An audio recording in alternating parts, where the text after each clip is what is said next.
with me is Chris. Hey, everybody. Chris, who's returning again? Ken and Derek again. Again. Hello. Woo. We need that suspense music in the background. Dun dun Oh. dun. Yeah. So we talked about the Golden Age last time. So, of course, we have to talk about Silver Age. Silver Age, yeah. And so Yeah. I mentioned in the last episode that Captain America's return was the beginning of the Silver Age, but I've actually just looked it up while we were sort of between recordings. And some people say Showcase, the appearance of Flash, was the beginning of the That's what I Silver was Age. about to. There, I was about to defend that That's a good because point. yeah, I was about to defend that because I remember, old books I read. A lot of people relate the first Flash, Barry Allen Flash, as the start of the Silver Age. Yeah. So Then you I have the stand Flash of corrected Two from the Worlds. last episode. That's cool. But oh, no worries. to defend that, I know DC introduced the Silver Age characters, Hal Jordan, Barry Allen, and all those guys. But on the other hand, Marvel completely, took Start comics from to a new scratch. direction. Yeah. Yeah. This is the time when I think Marvel sort of really came to its own, and a lot of the characters that we know about came to be. So Yeah, technically, if we go back to, let's say, Showcase 4, where Flash first appeared, that was what, 1956? Yeah. So that's the start of the Silver Age. Yeah. And technically, the end of the Silver Age would be what? Maybe about 1980s? 70s is according to most of the things I've read. 70s seven. because bronze is 70 to 75. That's what they're saying. The big Oh, crux. okay. Okay. Bron Oh, yes. Bronze Age. So Okay. probably late 60s, early 70s. Okay. I mean, it's I'd always hard probably to put it tell when around these like things end, and it's easy to tell when they start, but it's always hard to Yeah. tell when they end. When they end. Yes. Yes. yeah, I'd probably say like the when you start getting characters like the Punisher, Wolverine, stories like the night Gwen Stacy died. Mhm. You guys were talking about Jerry Conway not too Yeah. long ago, so that's kind of fresh in my head. Probably when you start seeing those stories not being a hoax, not being an imaginary tale, Mhm. um, that would probably be, in my opinion, the Bronze Age, but I'm probably wrong. And one thing I will say, and this is what you just made something made me think interesting. Looking at the genres of not genre eras of comics, Golden Age were fun comics, enjoyable, kid friendly. Silver Age was a new take on superheroes and stuff. And as the eras go, it seems like characters in comics attitude changes. Hmm.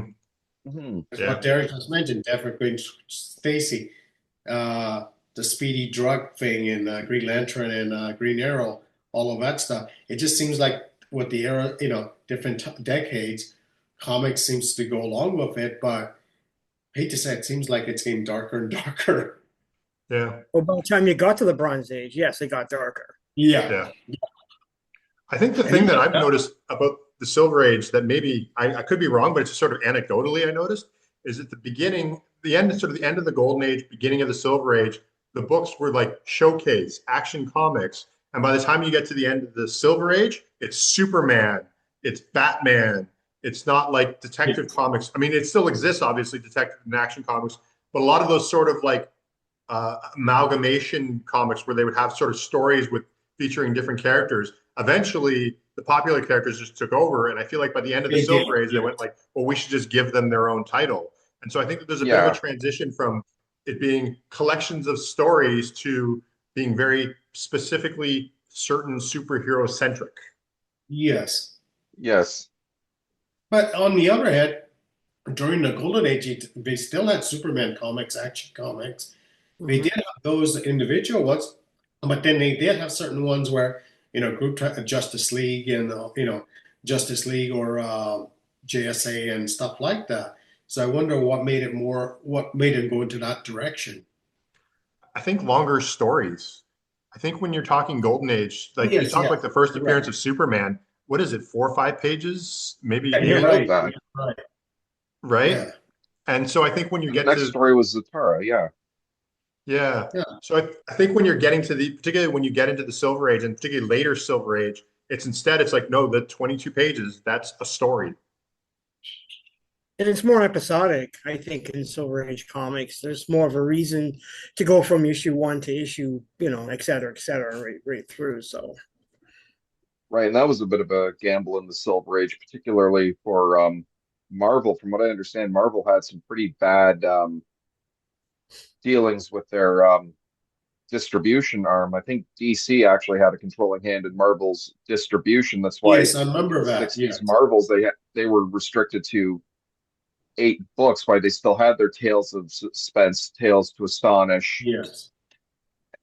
It was like kind of for the longest time it was kind of Marvel's only way to go, and to do like start doing multi-part stories like the Galactus trilogy and whatnot was a gamble because you couldn't guarantee a newsstand would get part one or part three or just part two.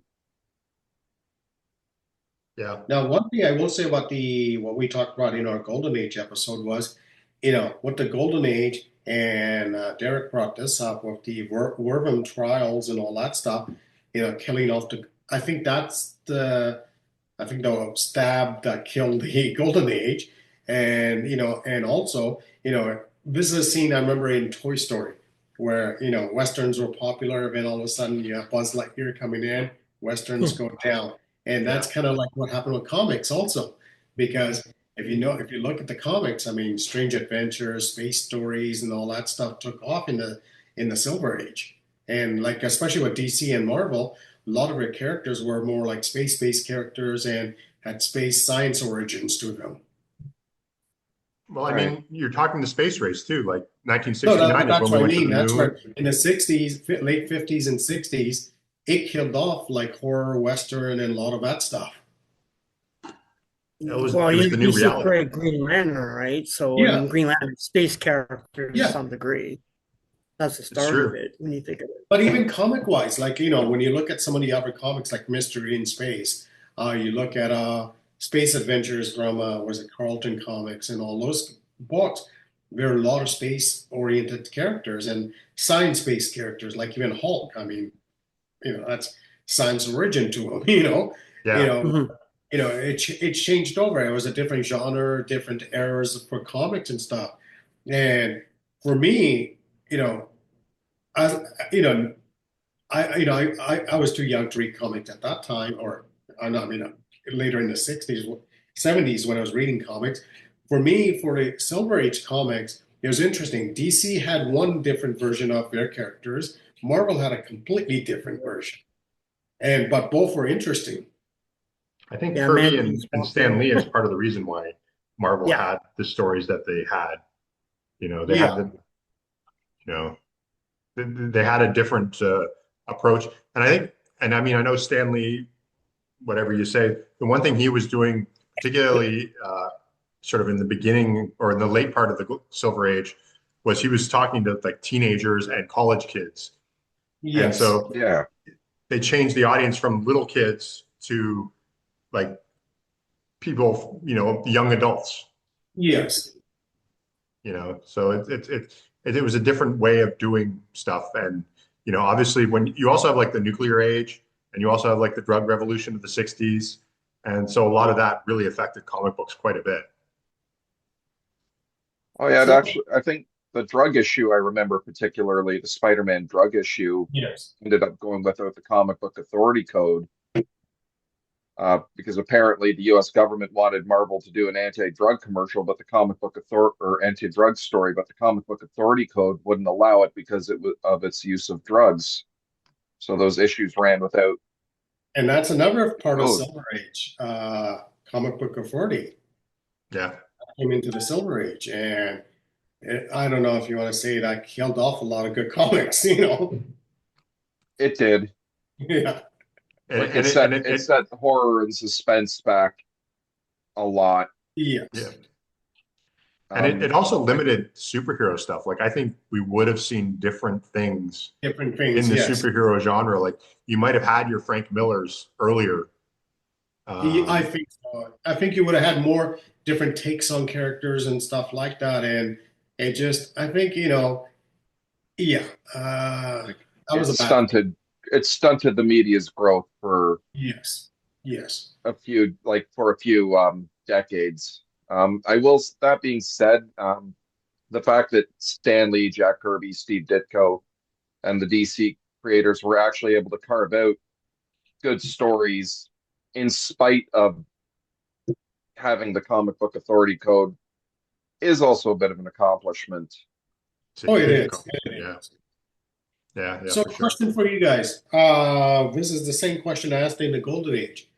Prominent writers or artists from the Silver Age that you first come think of for the Silver Age. Green Lantern and Flash of Gardner Fox. The Silver Yes. Age.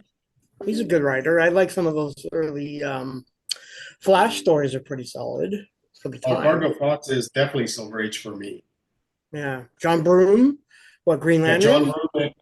John Broome and Gardner Fox, and give or take, if you want to call him a writer, Stan Lee.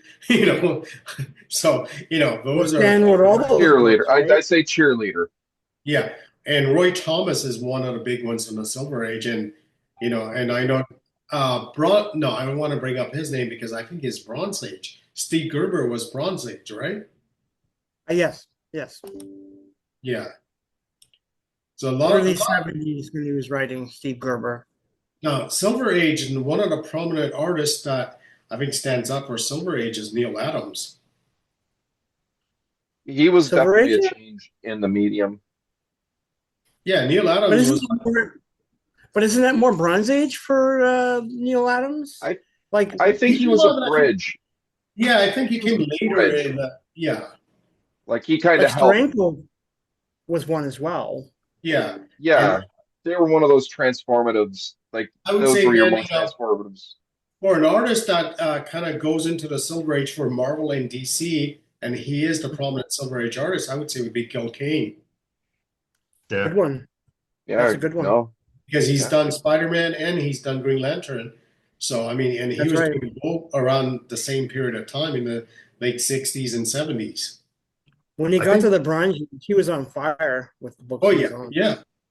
Same thing with Carmen Infantino. He was, I mean, Good he's one. not, Flash. but Yeah. Oh yeah, no, not the he. silver, showcase four. He started off. So I think for me, one I of was the gonna ones that we say, can't forget is the Mad Magazine group. oh yeah, Oh, oh, good one. absolutely. Yeah, yeah, good one. You Mort know, Drucker and all those guys like completely changed, the entire thing. They changed everything about it. And even like the creation of it was a reflection of the times so much and continued to be a reflection of the times until they sort of stopped making them. But they still oh sort yeah, of make them, but they don't really. like Jack Adams, Mort Drucker. Yep. There's a lot of really good artists on that magazine. Yeah. And just the way Gaines ran the magazine, he changed the oh yeah, industry. Like if you think about it from a creative standpoint, the way that he sort of built that magazine, I think still some of the processes are used today in a different way than they were in the sort of pre-Mad Magazine times. So, and I another just artist wonder that how far kind he'd go without having the comic book authority code kneecap him. well, the of reason Mad didn't get kneecapped is because it was Mad Magazine, not Mad Comic Book. Yeah, it's a parody. yes, that's it. Yes, and Yeah. there was a parody also. So he had a lot of things that he could do that he could get away with. Where when he was doing like you said, technically comic books, you couldn't get away with this or that. And we had this topic Right. on our Mad Magazine episode that's coming up, where we talk about that, where changing the format and calling it a magazine changes what you could do. Yeah. Well, Yeah, I mean, Gaines was. Playboy existed, so you could have naked ladies in a magazine. True. That's Yes. true. Yeah. Playboy art. That's so true.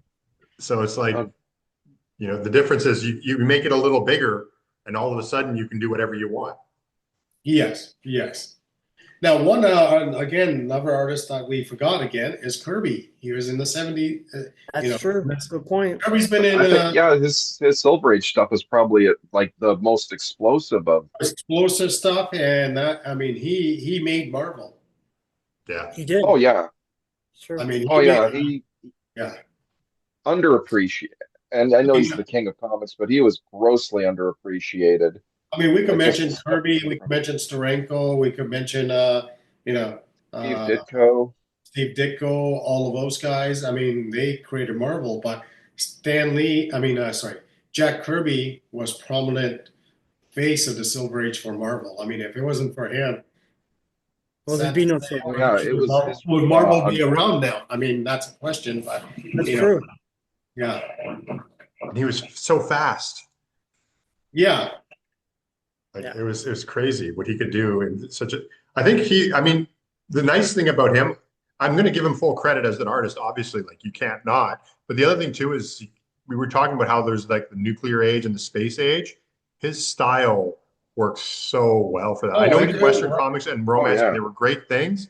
But when you really want to see like Kirby at his best, the fact that there was the space race and the nuclear age and all that sort of technology stuff just fits in his wheelhouse so perfectly. But And it felt like oh he yeah. loved it. and here's my thing, and this is where Ken knows what I'm talking about. When you look at the Kirby's work, and and this is where I hate, DC really screwed around big time with them. Look at Challengers of the Unknown. Yeah. Oh, yeah. Oh, Yeah. DC shot themselves in the foot That like was that. FF. That was Fantastic Four, basically. Yeah, And DC just Pretty much. Yeah. DC screwed around Yeah. with him in the '70s big time, and it's like, you know what? He went to Marvel, and look what he did at Marvel. Yeah. Yeah. yeah, Challengers was pre Fantastic Four, yeah. so yeah. Well, you I can't think, forget the Kirby Crackle. That's Oh one of the best design elements in any Yeah. comic book to me. Oh yeah. yeah. We were talking about in the golden age, how a lot of those creators invented the language that was comics. Oh And to some yes. degree during the Silver Age, and Kirby had a big part of this. He sort of really, really mastered that language and was able to And sort of, mentioning that, Tom, yeah, you and I were talking about this for years and years when we look at Kirby work. Kirby in the '60s, especially Fantastic Four, that's when he started doing collage work. Oh yeah, good one. And that was like, that was never seen in comics. yeah. You know, No.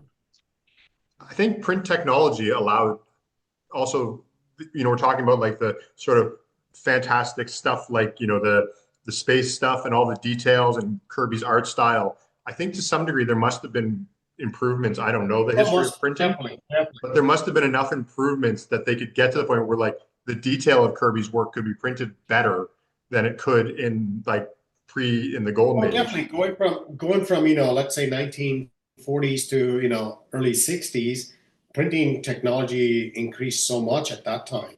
And at that time, I think you Mm. were getting, you were getting like photostat machines, and you were getting other, I don't know if photostat was the predecessors to photocopiers. Yeah, to And Xerox. yeah, so now, and I think even photocopiers were around that time, but you had better technology at that time. So, Kirby could say, hey, I could do this and I'm not going to lose any detail. I'm going to lose detail, but not much as I Not did. as much. Yeah.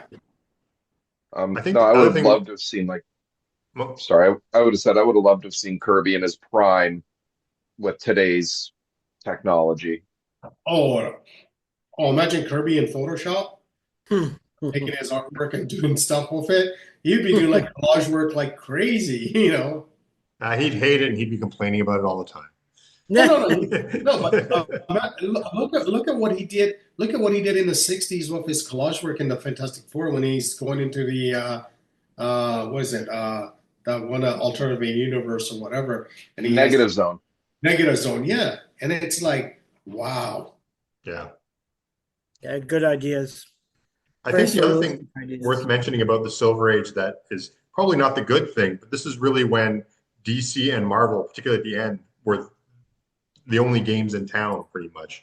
Like True. you lost a lot of the smaller publishers. So like if you were unhappy at one, you could go to another, or you'd find a publisher that had a different style. But with DC and Marvel sort of taking it, I think you're also witnessing a little bit of the death of the romance comics, the Westerns, because they controlled everything. Like they had everything. So they were like, well, if I'm Marvel and you have 100 titles to print, you're going to look at your bottom 20 and get rid of them. And if they happen to be romance and Westerns, they're just gone. And so I think that the end of the Silver Age was a bit of sort of a sad time for creators, because basically you were either Marvel or DC. And if you were creating books that just, weren't selling zillions, like a romance or a Western comic could support a small publisher well enough. But when you're big like Marvel and DC, you're sort of like, well, we need this chaff. Get rid of it. That's the thing I think with end of the golden age and start of the silver age, a lot of alternative publishers and stuff went under. A lot of comics went, a lot of companies went under. Then, like you said, around late 60s, early 70s, a lot of publishers started going under also. And yeah, you only had Marvel and DC for the longest time. I mean, I think Charlton came late 70s or was it Yeah, it was in the late 70s. 70s? That Marvel's no, was it Atlas Comics was around? Atlas Comics was the 70s. Was Gold Key still around? Yeah, Was that Gold Gold Key Key? was I don't think Gold so. No, but no, it's not around, but it was in the 70s, 60s, and Yeah. 70s. 60s Yeah. and 70s, Gold Key. Yeah. But don't Yeah. forget, in the 80s, at least there was another. You can talk about that eventually on another episode. The 80s boom, because that's when all the That's a number of comic book episodes. companies Indie started stuff. up, like Specific and Eclipse. A lot of Yeah. really good stuff. I collect a lot of those eras. So anything I see Specific or Eclipse, I grab because it's out of print. Nobody Yeah. remembers it. Now, one comic Chris and I were talking about off camera here was that's lasted from Golden Age, Silver Age, into Modern Age is Archie. Oh, Archie, yeah. That's true. Archie's been the constant. Yeah. Constant. Yeah.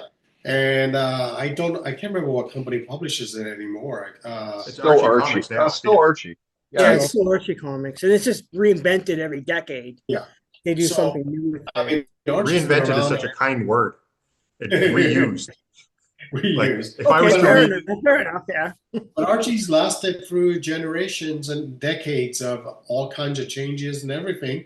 Mind Yep. you, now Archie's not prominent as it was before, where everywhere you looked, you saw an Archie comic. I'm gonna respectfully disagree because the Archie TV series was huge. Which one? Oh yeah, I remember. 60s one? Which one? No, there's a modern one now where it's like, Oh, and like okay. they had a modern one, and then the comic books now are really popular because now they don't do like silly jokes. It's like serious stuff. Okay. And there's, I'm going to put an image up and I'll try and put a clip up. There's an Archie Indian TV series. No, I've I heard didn't know that. Yeah, Hindi TV series Archie. Wow. Oh, Cool. Okay, and of all things, Archie. it's And wholesome. It's wholesome and it's set kind of like in a, Archie's old 50s, 60s style. Well, it's an Americana to some degree. But it's in India. Yeah. Okay, I'll put up an image. And yeah, Archie's popular in India. But here's the thing. Okay, no, but when, as a kid and as a teenager, I remember going to the grocery stores, drugstore, Walmart. As soon as we go to a counter, I used to see Archie Digest. Now I don't see them. Oh, yeah. no, the Archie digests were easy. You could like right at the grocery store checkout counter. Yeah. Get like something about yay thick, and it had That's it. like Yeah. reprints from a couple of different areas. You could get It a didn't matter story because from you, as a any kid, decade. you didn't know it was a reprint. You didn't care. All you wanted to do was read Oh, it. just wondered why one story looked like, oh, no one wears these kind of things anymore. And then you get into a story a couple chapters later that were more up to date. Now, like against 8-year-old me, like, ooh, comic, mom, comic, and not thinking about the history. And then, but you get older, realize that these are reprints from all the different eras. Like, oh, cool, like little slices of history from a couple Yes. different points. So, Chris, you Look at just this read stuff. something. You just read something from the Silver Age, and you had a big. We had a big talk about that. The Flash. Yeah, the Flash stuff. Yeah. I Yeah, love where I that talked one. about how Flash's girlfriend is the worst human being on the planet. She's You awful. know what? I reread the Flash books. I have the reprints, and I've reread the Green Lanterns. They still hold up as good stories. Oh, absolutely. Green Lantern, especially. Oh, it's good stories, good art. It just it's what more do you need? The villains in the Silver Age start to sort of take shape too a little bit better. Like in the Golden Age, it's very sort of random. We're going to take an idea, and also in the Golden Age, there was a lot of he's just a crook, or he's just a henchman. But when you get to the Silver Age, you start to get like Polka Dot Man and and all these sort of like weird environmental man and stuff like that. So you sort of get these like sort of weird, wacky, Batman villains really start taking off in the like, what in the world's going on here type situation in the fun way, And of course. mentioning that, a lot of the modern movies that we see now, I would say, what, 90% of those characters that are used in TV shows and movies were created during the Silver Age. A lot Yeah. of them. Yeah. A lot of That them, makes yeah. sense. There was also the Silver Age was, I think, the first time where they started to retool like the origins of classic characters. Like it's Yes, sort of yeah. like, if I'm not mistaken, Kryptonite, I think wasn't invented in the Golden Age, but came about later in the Silver The Age. Silver Yeah, Age. Yes. later, Yes. And it wasn't in the comic. I think it was in one of the TV shows. Radio show, I think, actually. radio shows, Yeah. yes. Yes.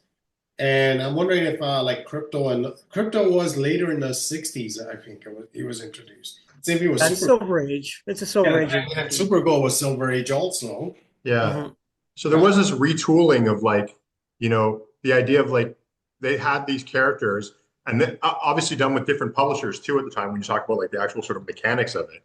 And then all of a sudden, they're streamlined into one, and they sort of go, well, let's either nail down or retool these origins so they work a little better. And I think that the Silver Age was a big part of that, where you have your classic characters and make them work. Wonder Woman too. Yeah, that's what I was going to say. We're looking at modern, like what's happening with modern comics on, retelling of origins and all that stuff. I wonder if the people in the 50s and 40s and 50s said, "What the hell are these guys doing?" Jay Jarrett is the Flash. I don't want Barry Allen. Like me throwing my fist, going, "I don't want the new Flash." I want Barry Allen back. So Yeah, but isn't that a great story? The Flash of Two Worlds. That's a great story. I love that that. was a great story. Oh yeah, I think that was one of the first ones that kind of acknowledged that, one of the early ones that acknowledged a connection between DC's Silver Age and DC's Yes. Golden Age, even if it was parallel. And Chris, you mentioned Captain America or Avengers 4, the first like Silver Age appearance of Captain America. It didn't quite make the first Silver Age comic, but it was a historical point that linked Marvel's Golden Age to Silver Age. I think Marvel expanded on it much later. Yeah. Well, same with DC, it turned into multiverses that we still milk to death to this day. Yeah. For me, one of the Silver Age characters, which is underrated, and I hate to say it, DC really hasn't done anything good with him, and he's a big Silver Age character, is Adam Strange. Oh, he's a great character. Oh yeah. He's a great character, but DC just doesn't know what to do with him. It's kind of hard in modern days, I think. Yeah, but in the Silver Age, I mean, if you read the stories, John Broome wrote, I think, most of the stories, and Carmen Infra drew most of them. They were great stories. Yeah, don't read the Tom King story. That's terrible. And one of the books that I always bought when I saw reprints of it, because I couldn't afford the originals, Mystery in Space. Oh, good. That's exciting. Silver Age book. Yeah. Yeah, once in a while you'll see, if you go to a con or something or whatever. On my journeys out in the weekends, I'll pick up an odd issue here or there. DC was good about reprinting those. Yeah, they should. But yeah. But that that was a good thing about the Silver Age. I mean, it was a lot of good stuff, and that's what all of us grew up reading. Mm-hmm. Yeah, the good thing was it molded the characters into something. The bad thing was it sort of created the specific DC Marvel only thing that wasn't really broken until the comic book boom and Image and the other publishers started to come out. So it's sort of like here's one thing I'm going to mention about Silver Age, late Silver Age. Now, tell me if it killed comics or did it help comics? The Batman TV show. I think we can find out that when we talk about the Bronze Age. Oh, yes. Good point, Chris. I think we should probably wrap it up soon. Yes, let's end I spoke too soon. Let's end the episode then.